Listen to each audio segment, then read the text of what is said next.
Hi hello friends, welcome back to my channel. ಇವತ್ತಿನ ಈ ವಿಡಿಯೋದಲ್ಲಿ ಕರ್ಜಿಕಾಯಿ ಹೇಗೆ ಮಾಡೋದು ಅಂತ ನೋಡೋಣ. ಇವಾಗೆಲ್ಲ ಹಬ್ಬಗಳು ಬರ್ತಾಯಿದೆ, ವರಮಹಾಲಕ್ಷ್ಮಿ, ಗಣೇಶ, ಗೌರಿ ಹಬ್ಬಗಳು ಬರ್ತಾಯಿದೆ.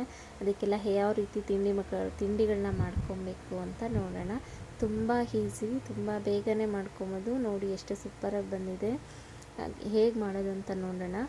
ಇಲ್ಲಿ ನಾನು ಅರ್ಧ kg ಕಡಲೆ ತಗೊಂಡಿದ್ದೀನಿ. ಈ ಕಡಲೆನ ಸ್ವಲ್ಪ ಮಿಕ್ಸಿಗೆ ಹಾಕ್ಕೊಂಡು ಪುಡಿ ಮಾಡ್ಕೊಬೇಕು. ಈ ಥರ ಸ್ವಲ್ಪನೇ ಹಾಕ್ಕೊಂಡು ಈ ಥರ ಪೌಡ್ರ್ ಮಾಡ್ಕೊಬೇಕು. ನೋಡಿ ಈ ನುಣ್ಣಗೆ ಪೌಡ್ರ್ ಮಾಡ್ಕೊಬೇಕು. ಅದನ್ನು ಒಂದು ಬೌಲ್ಗೆ ಹಾಕ್ಕೊತಾ ಇದ್ದೀನಿ. ಹಾಗೆ ಇನ್ನೂ ಸ್ವಲ್ಪ ಕಡಲೆ ಇತ್ತು, ಅದನ್ನು ಮಿಕ್ಸಿಗೆ ಹಾಕ್ಕೊಂಡು ಪೌಡ್ರ್ ಮಾಡ್ಕೊಂಡು ತೊಗೊತಾ ಇದ್ದೀನಿ. ಇಲ್ಲಿ ನಾನೊಂದು 3 ಕೊಬ್ಬರಿನ ತೊಗೊಂಡಿದ್ದೀನಿ. ಕೊಬ್ಬರಿನ ನೀವು ತುರಿದ್ಬಿಟ್ಟು ಮಿಕ್ಸಿಗೆ ಹಾಕ್ಕೊಂಡು ತೊಗೊಬೋದು, ಇಲ್ಲಾಂದರೆ ಈ ಥರ ಹಚ್ಕೊಂಡು ಮಿಕ್ಸಿಗೆ ಹಾಕ್ಕೊಂಡು ಪೌಡ್ರ್ ಮಾಡ್ಕೊಬೋದು.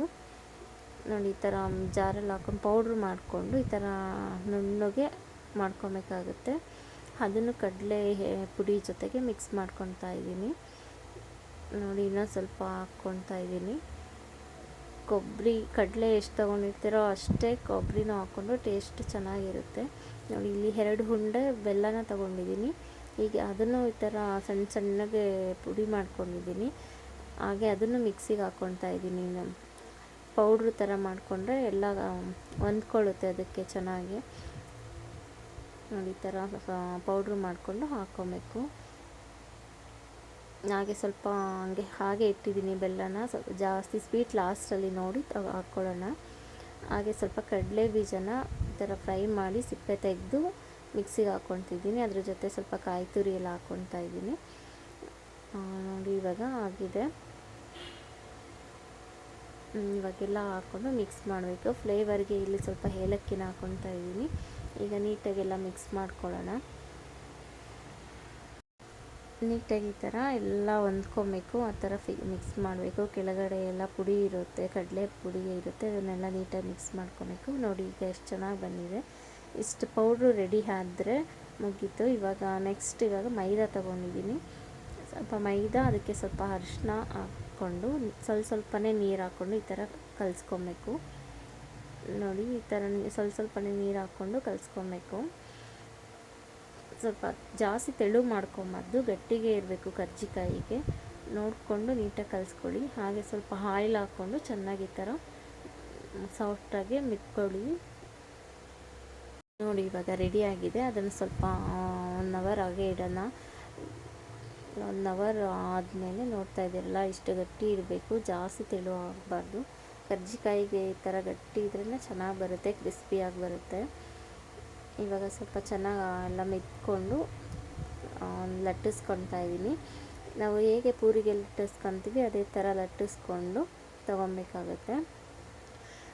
ಈ ಥರ ಲಟ್ಟಿಸ್ಕೊಂಡು ಅದಕ್ಕೆ ಸ್ವಲ್ಪನೇ ಪುಡಿನ ಹಾಕ್ಕೊಬೇಕು. ಜಾಸ್ತಿ ಪುಡಿ ತುಂಬಾರ್ದು. 1 ಸ್ಪೂನ್ 1.5 ಸ್ಪೂನ್ ಆಗುವಷ್ಟು ಪುಡಿನ ಹಾಕ್ಕೊಂಡು ಈ ಥರ ನಿಧಾನಕ್ಕೆ ಬಿಡಿಸ್ಕೊಬೇಕು. ನೀಟಾಗಿ ನಾವು ಬಿಡಿಸ್ಕೊಬೇಕಾದ್ರೆ ನೀಟಾಗೆ ಬಿಡಿಸ್ಕೊಬೇಕು. ಓಪನ್ ಆಗಿಬಿಡುತ್ತಿಲ್ಲ ಅಂದರೆ ಎಡ್ಜಸ್ ಎಲ್ಲ ಕರೆಕ್ಟಾಗಿ ಆಗಿದೆಯಾ ಅಂತ ಸ್ವಲ್ಪ ಚೆನ್ನಾಗಿ ಪ್ರೆಸ್ ಮಾಡಿಕೊಂಡು ತೊಗೊಬೇಕು. ನೋಡಿ ಇವಾಗ ಇನ್ನು ಮತ್ತೆ ಲಟ್ಟಿಸ್ಕೊತಾ ಇದ್ದೀನಿ. ಈ ಥರ ಎಲ್ಲ ಫಸ್ಟು ಲಟ್ಟಿಸ್ಕೊಂಡು ಅದಕ್ಕೆ ಪುಡಿಗಳನ್ನ ಮಿಕ್ಸ್ ಮಾಡಿಕೊಂಡು ಹಾಕ್ಕೊಬೇಕು. ತುಂಬ ಸ್ವಲ್ಪ ಪ್ರೆಸ್ ಮಾಡಿ ತೆಕ್ಕೊಬೇಕು, ಇಲ್ಲಾಂದರೆ ಅದು ಓಪನ್ ಆಗಿಬಿಡುತ್ತೆ. ನೋಡಿ ಈ ಥರ ಒತ್ತಿ ಪ್ರೆಸ್ ಮಾಡಿಬಿಟ್ಟು ಎಕ್ಸ್ಟ್ರಾ ಇರೋದೆಲ್ಲ ಹಿಂಗೆ ತೆಗೆದುಬಿಟ್ಟು ಇನ್ನೊಂದು ಸರಿ ಎಲ್ಲ ಪ್ರೆಸ್ ಮಾಡಿ ನೀಟಾಗಿ ಬಿಡಿಸ್ಕೊಂಡು ಇಟ್ಕೊಬೇಕು. ಸ್ವಲ್ಪ ನೋಡಿ ಇವಾಗೆಲ್ಲ ಲಟ್ಟಿಸ್ಕೊಂಡಿರೋದಾಗಿದೆ. ಹಾಗೆ ಸ್ವಲ್ಪ ಎಣ್ಣೆ ಕಾಯಕ್ಕಿಟ್ಟಿದೆ. ಇವಾಗ ಹಂಗೆ ಎಣ್ಣೆ ಕಾಯ್ದಿದೆ. ಲೋ ಫ್ಲೇಮಲ್ಲೇ ಇಟ್ಕೊಂಡು ಕರ್ಜಿಕಾಯಿಗಳನ್ನ ಈ ಥರ ಹಾಕ್ಕೊಳ್ಬೇಕು. ಒಂದೊಂದೇ ನಿಧಾನಕ್ಕೆ ಹುಷಾರಾಗಿ ಹಾಕ್ಕೊಳ್ಳಿ, ಅದು ಓಪನ್ ಆಗಬಾರ್ದು.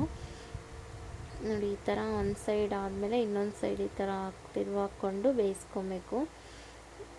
ಇದು ಸ್ವಲ್ಪ ಕಲರ್ ಚೇಂಜ್ ಆದರೆ ಸಾಕು, ಜಾಸ್ತಿ ಬೇಯಿಸೋದೇನು ಬೇಕಾಗಲ್ಲ. ಲೋ ಫ್ಲೇಮಲ್ಲಿ ಇಟ್ಕೊಂಡು ಬೇಯಿಸ್ಕೊಳ್ಳಿ, ಜಾಸ್ತಿ ಹೈ ಫ್ಲೇಮಲ್ಲೆಲ್ಲ ಇಟ್ಕೊಂಡು ಬೇಯಿಸ್ಕೊಂಬೇಡಿ, ಓಪನ್ ಆಗಿಬಿಡುತ್ತೆ. ಮತ್ತು ಅದು ಕಲ್ಲರು ಬೇಗ ಸೀದೋಗೋ ಥರ ಬಂದ್ಬಿಡುತ್ತೆ. ಜಾಸ್ತಿ ಫ್ರೈ ಆಗಬಾರ್ದು, ಜಸ್ಟ್ ಕಲರ್ ಈ ಥರ ಚೇಂಜ್ ಆದರೆ ಸಾಕು, ತೆಕ್ಕೊಂಡ್ಬಿಡ್ಬೇಕು. ನೋಡಿ ತುಂಬ ಚೆನ್ನಾಗಿ ಬಂದಿದೆ. ಈಗ ನೋಡ್ತಾ ಇದ್ದೀರಲ್ಲ ಎಷ್ಟು ನೀಟಾಗಿ ಬಂದಿದೆ. ಹಾಗೆ ಎಲ್ಲ ಹಾಕ್ಕೊಂಡು ತೊಗೊತಾ ಇದ್ದೀನಿ. ನೋಡಿ ಇವಾಗ ಇನ್ನೊಂದು ಸರಿ ಹಾಕಿದ್ದೀನಿ. ಎಷ್ಟು ತುಂಬ ನೀಟಾಗಿ ಬಂದಿದೆ, ಏನು ಯಾವುದು ಒಡ್ಕೊಂಡಿಲ್ಲ. ಒಡ್ಕೊಂಬಿಟ್ರೆ ತುಂಬ ಎಣ್ಣೆ ಎಲ್ಲ ವೇಸ್ಟ್ ಆಗಿಬಿಡುತ್ತೆ. ಒಡ್ಸೋಕ್ಕೆ ಹೋಗಬೇಡಿ, ನಿಧಾನಕ್ಕೆ ಹುಷಾರಾಗಿ ಮಾಡಿಕೊಡಿ ಈ ಥರ. ನೋಡಿ ಇವಾಗ ಆಗಿದೆ, ನೋಡ್ತಾ ಇದ್ದೀರಲ್ಲ ಫ್ರೆಂಡ್ಸ್, ಎಷ್ಟು ಚೆನ್ನಾಗಿ ಬಂದಿದೆ ಕರ್ಜಿಕಾಯಿ. ನೋಡೋದಕ್ಕೂ ತುಂಬ ಚೆನ್ನಾಗಿದೆ, ಕ್ರಿಸ್ಪಿ ಆಗಿದೆ, ತುಂಬ ಚೆನ್ನಾಗಿ ಬಂದಿದೆ. ನೋಡಿ ನೀವು ಒಮ್ಮೆ ಈ ಥರ ಟ್ರೈ ಮಾಡಿ. ತುಂಬಾ ಈಸಿ, ಮಕ್ಕಳಿಗೆ ಎಲ್ಲ ಮಾಡಿಕೊಡ್ಬೋದು. ಸಂಜೆ ಟೈಮ್ ತಿನ್ನೋಕ್ಕೆ ಚೆನ್ನಾಗಿರುತ್ತೆ. Thank you for watching.